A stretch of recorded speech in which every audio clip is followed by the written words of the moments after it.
Hello, ഇത് നമുക്ക് അടിപൊളിയായിട്ടുള്ളൊരു cauliflower fry ചെയ്തെടുക്കാം. അതിനായിട്ട് കോളിഫ്ലവർ അല്പം ഉപ്പും മഞ്ഞൾപ്പൊടിയും ഇട്ട് വേവിച്ചെടുക്കാം.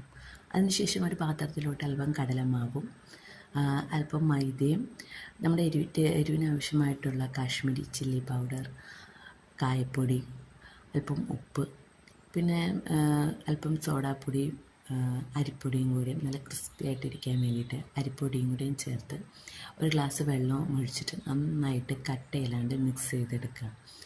നല്ല തിക്ക് ബാറ്ററിൽ വേണം ഇത് റെഡിയാക്കിയെടുക്കാൻ. ഒരുപാട് വെള്ളമായി കഴിഞ്ഞ് കഴിഞ്ഞാൽ കോളിഫ്ലവർ ഇടുന്ന സമയത്ത് മാവ് ശരിക്കും ലൂസായി പോകും. അതുകൊണ്ട് ഇച്ചിരി കട്ടിക്ക് വേണം ഇത് ബാറ്റർ റെഡിയാക്കിയെടുക്കാനായിട്ട്. അതിനുശേഷം വേവിച്ച് വെച്ചേക്കുന്ന കോളിഫ്ലവർ ഇട്ട് മിക്സ് ചെയ്തെടുക്കാൻ നന്നായിട്ട് മിക്സ് ചെയ്തതിന് ശേഷം ഒരു 50 to 20 മിനിറ്റ്സ് ഒന്ന് റെസ്റ്റ് ചെയ്യാൻ വയ്ക്കാം. അതിനുശേഷം നല്ല ചൂടായ എണ്ണയിലേക്ക് ഇതോരോന്ന് ഇട്ട് കൊടുക്കുക.